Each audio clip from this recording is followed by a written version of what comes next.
Dear students, अस्सलाम वालेकुम। आज हम बात करेंगे अबाउट कोरोजन एंड रेंसिडिटी। तो हमारे आसपास इन आवर एवरीडे लाइफ बहुत सारी ऑक्सीडेशन रिएक्शंस हो जाती हैं। तो उनमें से कुछ जैसे कि हमारे मेटल्स होते हैं जो हमारी डेली लाइफ में यूज़ होते हैं, तो उनसे उनकी उनकी मेटल सरफेसेस जो होती हैं उन पर कुछ रिएक्शंस हो जाती हैं, ऑक्सीडेशन रिएक्शंस। और जो हमारे फूड स्टफ्स होते हैं स्पेशली रिच इन ऑयल्स और फैट्स, तो उन फूड स्टफ्स में भी कुछ रिएक्शंस हो जाती हैं। तो अभी हम उन्हीं रिएक्शंस के बारे में पढ़ेंगे। वो ऑक्सीडेशन रिएक्शंस होती हैं और इन इन इन इस फिनोमेनन को हम कहते हैं कोरोजन एंड रेंसिडिटी। तो सबसे पहले हम कोरोजन के बारे में बात करेंगे, डेली लाइफ में कैसे कोरोजन हमें देखने को मिलता है। But you should remember that these are the oxidation reactions.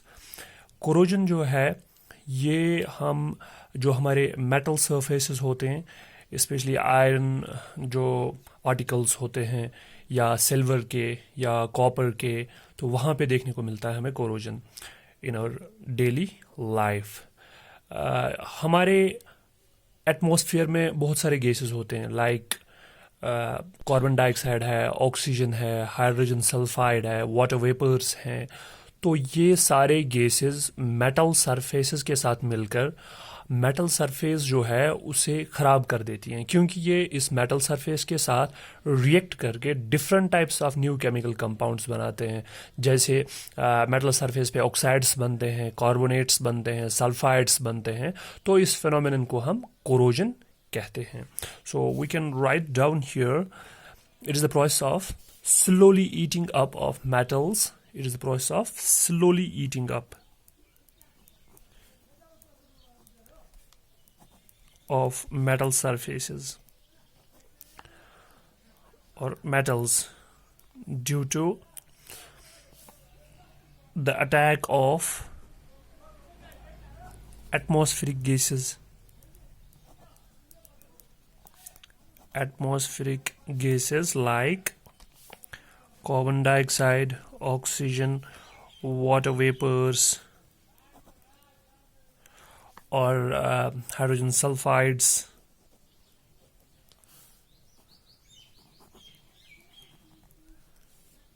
etc., to convert the metal surfaces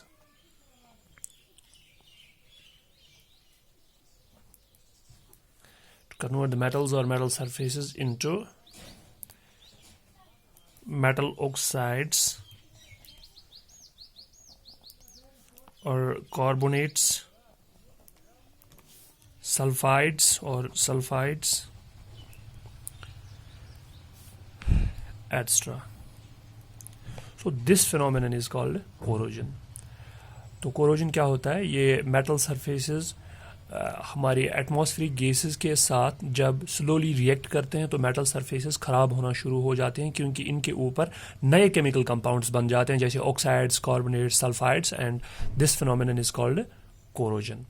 तो इसकी अब एग्जांपल्स अब हम देखेंगे। The most common example of corrosion is rusting. For example rusting है, rusting that is the corrosion of iron.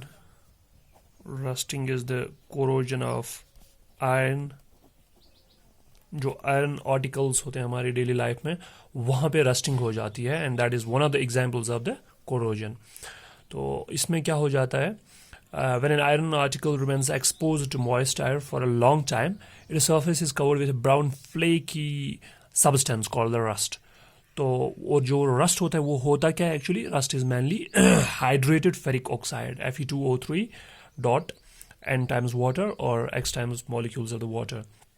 तो अब हम ये रिएक्शन भी देख लेंगे कि कैसे हो जाता है।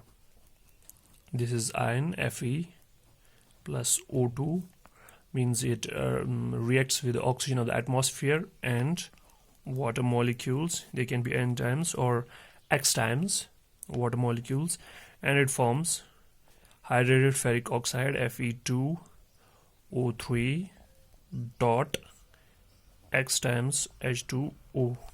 This dot means why we are putting dot here, Fe2O3 dot x times water. X times means n molecules of the water. It can be 2, 3, 4, 1. So dot means that this water is not chemically attached with Fe2O3. It is not present chemically attached. It's not chemically bonded with Fe2O3, but it is present there with Fe2O3. So Fe2O3 के साथ water present होता है, but it is not chemically bonded. Chemically attached नहीं होता है water molecule with Fe2O3. That's why we are writing here dot. Otherwise we would not have written dot here. तो अब हम इसको balance करेंगे. 2 times it will be 3 by 2 O2 and yeah, now it's okay. So this is iron, this is oxygen, and this is the this is x times water molecules means moisture. So from ये हमें कहाँ से मिलता है? From moist air. From moist air. And this is hydrated ferric oxide. Hydrated ferric oxide, which is called the rust.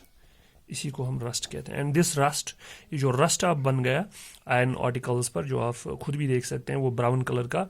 And it is non sticky substance, क्योंकि अगर हम इसे थोड़ा सा भी हाथ लगाएंगे या छेड़ेंगे तो ये गिर जाता है. So it is a non sticky substance, flaky and non sticky substance, brown coloured.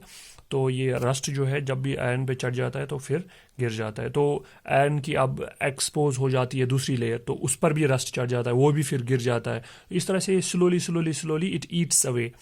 तो ये जो हमारा आयरन का कोई भी आर्टिकल होता है, ये इसको खा जाता है और फिर वो लास्ट पे टूट जाता है, क्योंकि उसके रस्ट जब बन जाता है वो गिर जाता है, तो नई लेयर एक्सपोज हो जाती है रस्ट बनने के लिए, तो वो भी गिर जाता है, तो फिर से नई लेयर. तो धीरे धीरे करके ये पूरा आयरन आर्टिकल जो है वो टूट सकता है और उसकी स्ट्रेंथ कम हो जाती है. And this is called the rusting of iron. अब हम देखेंगे एक second example, that is the about the copper objects जो होते हैं, they lose their lustre. Lustre होता है शाइन. लस्टर जो होता है वो शाइन होती है, तो उनकी एक शाइन होती है पहले, वो लूज हो जाती है.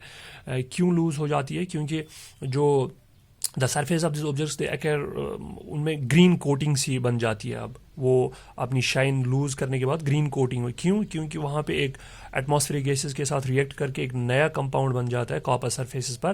That's called the basic copper carbonate. And I would like to write it here. So copper green coating, green formation of green coating over copper objects. जो कॉपर ऑब्जेक्ट्स होते हैं उनके ऊपर जो ग्रीन कोटिंग बन जाती है, वो भी रस्टिंग की एक एग्जाम्पल है और कोरोजन की एक एग्जाम्पल है. सो अब हम देखेंगे Cu, that is copper, plus यहाँ पे कार्बन डाइऑक्साइड भी रिएक्ट करता है इसकी सरफेस पर, प्लस ऑक्सीजन प्लस वाटर. तो ये मिलके कॉपर सरफेस पे बेसिक कॉपर कार्बोनेट बनाते हैं. CuCO3 dot CuOH2, that is basic copper carbonate and it is green coloured. तो इसकी जो सरफेस है वहाँ पे ग्रीन कलरिंग जैसी अपेयर हो जाती है, क्योंकि इसकी अपनी शाइन जो है वो ख़त्म हो जाती है because of the reaction with atmospheric gases like carbon dioxide, oxygen and water which are present in the air. इसी तरह से एक और कोरोजन की एग्जाम्पल है, that is the famous example. Famous ये रिएक्शन भी है. जो हमारे सिल्वर आर्टिकल्स होते हैं, सिल्वर मेटल जो होता है वो टार्निश हो जाता है. Tarnish means it loses this lustre and becomes dull. तो वो डल सरफेस जैसी बन जाती है, ब्लैक सरफेस जैसी बन जाती है. पहले तो शाइनी ग्रे सरफेस होती है इसकी सिल्वर की. उसके बाद जब हाइड्रोजन सल्फाइड के साथ जो हमारे एटमॉस्फेयर में गैस होता है उसके साथ रिएक्ट करके एक नई कोटिंग बन जाती है उसके ऊपर, वो किस कलर की होती है? That is black colour. So we can write here tarnishing of the silver metals. An example of corrosion. Tarnishing of silver metals. तो सिल्वर मेटल को क्या हो जाता है? Ag, that is silver, plus hydrogen sulphide. यहाँ पे hydrogen sulphide gas silver metal surface पर react करता है और सिल्वर सल्फाइड नया वहाँ पे कंपाउंड बन जाता है plus hydrogen gas, and this is silver sulphide. ये जो सिल्वर सल्फाइड की कोटिंग अब चढ़ जाती है ओवर द सिल्वर, ये ब्लैक कलर की होती है, तो सिल्वर की जो अपनी शाइन है वो लूज हो जाती है। And this is also the example of corrosion that takes place in our daily everyday life. तो अब हम ये जो कोरोजन है इससे कैसे बच सकते हैं, how to prevent this rusting और कोरोजन। इसमें बहुत सारे तरीके हैं, लाइक यहाँ पे मैं लिखूंगा prevention. This is hydrogen sulphide. अब प्रिवेंशन हम लिखेंगे बाय पेंटिंग, सिंपल। आपने देखा होगा हम घर में कैसे पेंट करते हैं, आयरन आर्टिकल्स के ऊपर, ग्रिल्स के ऊपर, गेट्स के ऊपर, तो या स्टील का फर्नीचर होगा या रेलवे कोचेस जो होते हैं कार्स के ऊपर पेंट्स करते हैं। क्यों? सो दैट कि जो एटमॉस्फेरिक गैसेस हैं उनको मौका ना मिले कि वो मेटल सरफेस के साथ रिएक्ट करके वहाँ पे नए केमिकल कंपाउंड्स बनाएं, जिसकी वजह से जो सरफेसेस हैं वो डल पड़ जाएं। तो बाय पेंटिंग हम इससे प्रिवेंट कर सकते हैं। Number second, we can prevent it by greasing and oiling also, by greasing and oiling. Grease apply करते हैं या ऑयल अप्लाई करते हैं ऑन मैकेनिकल टूल्स या मशीन पार्ट्स, तो उससे भी हम इसको प्रिवेंट कर सकते हैं कोरोजन को। And number third, by galvanization. By galvanization, galvanization जो है वो क्या होता है, that is the coating of surface of iron objects with a thin layer of zinc. Thin layer of zinc जो है उसकी कोटिंग करने में आयरन आर्टिकल्स के ऊपर, तो उससे भी ये जो कोरोजन है उससे बचा जा सकता है। तो अब इसमें एक और पॉइंट ये है कि अभी मैं आपसे कह रहा था कि जब रस्ट फॉर्मेशन हो जाती है hydrated ferric oxide over the iron articles, तो वो रस्ट गिर के आयरन की एक नई सरफेस को एक्सपोज करता है फॉर फर्दर रस्टिंग। लेकिन एक बात यहाँ पे ये है, जो एल्यूमिनियम मेटल होता है when it is expose to moist air, it surface is covered with a thin that is non penetrable layer of aluminium oxide. तो इसके बरक्स, आयरन के बरक्स जो एल्यूमिनियम होता है, एल्यूमिनियम जब रिएक्ट करके एयर के साथ रिएक्ट करके तो एल्यूमिनियम ऑक्साइड बन जाता है इसकी सरफेस के ऊपर, Al2O3 aluminium oxide, aluminium oxide. तो ये एल्यूमिनियम ऑक्साइड जो है ये नॉन पेनिट्रेबल है, और ये वहाँ पर एल्यूमिनियम की सरफेस पर एक बार बन गया तो ये it will not fall down, ये वहीं पे रह जाता है और उसको नॉन पेनिट्रेबल भी है और उसको एल्यूमिनियम को अंदर से प्रोटेक्ट करता है। इट मीन्स कि एल्यूमिनियम की जो लेयर्स इसके नीचे आ जाती हैं वो एक्सपोज नहीं हो जाती हैं। अब the layer does not allow moist air to come in contact with the metal and hence protects the metal. तो ये मेटल को क्या करता है, ये प्रोटेक्ट करता है, उसको मेटल को प्रोटेक्ट करता है फ्रॉम फर्दर रस्टिंग। तो एल्यूमिनियम ऑक्साइड जो है ये परमानेंटली सेटल हो जाता है और द एल्यूमिनियम सरफेस ये वहाँ से गिर नहीं जाता है लाइक रस्ट, तो ये अंदर से जो सरफेसेस होती हैं एल्यूमिनियम की उसको प्रोटेक्ट करता है, तो फर्दर रस्टिंग से एल्यूमिनियम बच जाता है। तो हम ये कह सकते हैं कि जो एल्यूमिनियम है it is highly resistant to corrosion, it's highly resistant to corrosion, more resistant to corrosion than iron. तो वजह इसकी क्या है, रीज़न क्या है कि एल्यूमिनियम ऑक्साइड एक बार बन गया, ये नॉन पेनिट्रेबल है, लेकिन रस्ट एक बार बन गया वो दैट फॉल्स डाउन, तो नई लेयर एक्सपोज हो जाती है आयरन की, यहाँ पर एल्यूमिनियम की नई लेयर एक्सपोज नहीं हो जाती है अंदर से, ये एल्यूमिनियम ऑक्साइड उसको प्रोटेक्ट करता है for further rusting, from further rusting. तो इस तरह से ये हाईली जो एल्यूमिनियम है it is highly resistant to corrosion, highly resistant to corrosion. So it was all about the corrosion. Now we will move towards another topic. It will just take us 1 or 2 minutes more. That is the rancidity.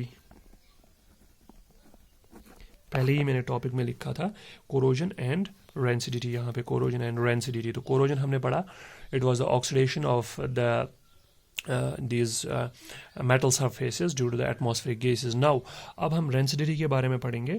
rancidity हमारी daily life में जो भी हम food items use करते हैं उनमें कुछ food items ऐसे होते हैं which are very much rich in oil और फैट कंटेंट, उनमें ऑयल बहुत ज़्यादा होता है या फैट कंटेंट बहुत ज़्यादा होता है।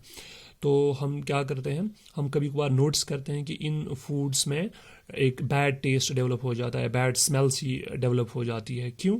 क्योंकि जो इनमें ऑयल्स प्रेजेंट होते हैं, फैट्स प्रेजेंट होते हैं, वो ऑक्सीडाइज हो जाते हैं। They get oxidise with the passage of the time if left uncovered, yeah, if left in the hot summers. We usually leave the food stuff in the refrigerators, or no, in case of refrigerators you can protect the food stuff for some time, but if you leave them outside the refrigerators in your rooms uncovered, then they may develop the bad smell or the bad taste, and that is because of the oxidation of the oil or the fats which is present in the food stuff. तो specially जो हम वाजवान खाते हैं उसमें अगर हम 1 या 2 दिन के लिए फ्री से बाहर रखेंगे तो बैड स्मेल सी आ जाती है, बैड टेस्ट सा डेवलप हो जाता है। That is because of the oxidation of the oils and the fats present in that food stuff. तो इसी चीज़ को हम रेंसिडिटी कहते हैं। तो रेंसिडिटी अब हम किस चीज़ को कहेंगे, यहाँ पे मैं लिखना चाहूँगा, it is the oxidation of fats और oils present in food items when left unprotected or uncovered for longer times, for longer periods of the time.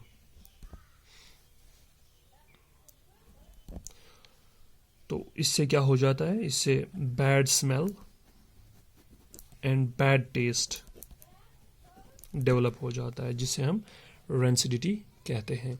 तो इस रेंसिडिटी से अब हम कैसे बच सकते हैं, how to prevent the food items from the rancidity. तो ये तो अब याद रह गया आपको इसकी definition, the oxidation of oils और fats in a food resulting in a bad smell और in a bad taste, that is called the rancidity. Prevention कैसे करेंगे हम, how to prevent the food items from it. देखिए ये simple सी बात है, अगर हम फूड आइटम्स में एंटीऑक्सीडेंट्स, बाय एडिंग एंटीऑक्सीडेंट्स, अगर हम एंटीऑक्सीडेंट्स को फूड आइटम्स में ऐड करते हैं तो ये ऑक्सीडेशन नहीं होने देगा। जब ऑक्सीडेशन नहीं हो जाएगी तो बैड स्मेल या बैड टेस्ट डेवलप नहीं हो जाएगा। तो एंटीऑक्सीडेंट्स क्या कर सकते हैं, ये हमारी फूड स्टफ्स को बचा सकते हैं for some time, bad smell, rancid from getting rancid. So second one, that is the vacuum packing.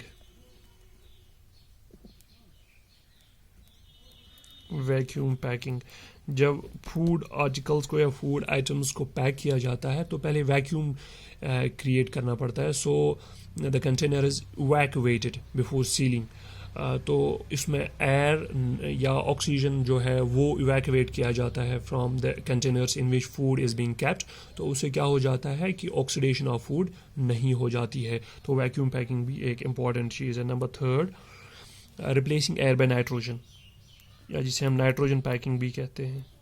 Nitrogen packing, कुछ फूड आइटम्स ऐसे होते हैं जिनमें अगर हम एयर को रिप्लेस करके वो जो कंटेनर्स होते हैं या जिस चीज़ में भी हम वो पैक करते हैं फूड स्टफ्स, तो उनमें नाइट्रोजन हम भर देते हैं। तो नाइट्रोजन की वजह से क्या हो जाता है, ऑक्सीडेशन नहीं हो जाएगी फूड स्टफ्स की। For example bags of chips, जो हम चिप्स लाते हैं बाज़ारों से बच्चों के लिए, तो वो चिप्स में से पहले गैस निकलती है, दैट इज़ द नाइट्रोजन। क्योंकि अगर उसमें ऑक्सीजन ज़रा भी होगा तो वो ऑक्सीडाइज करेगा फूड स्टफ्स को और वो उसमें रेंसिडिटी हो जाएगी, बैड स्मेल आ जाएगा, बैड टेस्ट भी आ जाएगा। तो हम नाइट्रोजन को रिप्लेस कर सकते हैं बाय एयर, ये भी एक प्रिवेंटिव मेजर है।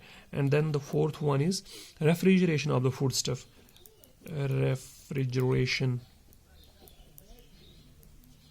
रेफ्रिजरेशन भी कर सकते हैं हम, अपने फूड स्टफ्स को फ्रिजेस में रख सकते हैं, क्योंकि वहाँ पे टेम्परेचर डाउन होने की वजह से क्या हो जाएगा, ऑक्सीडेशन के चांसेस बहुत कम है। या क्रायो प्रिजर्वेशन भी कर सकते हैं, वो हम घरों में नहीं करते हैं, वो हम लैब्स में करते हैं, क्रायो प्रिजर्वेशन या नाइट्रोजन प्रिजर्वेशन। तो इतना तो हम घरों में कर सकते हैं। And this was all about the rancidity and the corrosion. Thanks for watching. Next video में हम अब नेक्स्ट यूनिट के साथ आएंगे। And I hope you all are watching it. अगर आपको समझने में कोई भी प्रॉब्लम है तो फिर से एक टेक्स्ट करके मैं फिर से आप लोगों को समझा सकता हूँ इंडिविजुअली भी, या फिर से हमारे व्हाट्सएप ग्रुप पे फिर से मैं वीडियो अपलोड कर सकता हूँ of the same content. Thank you very much.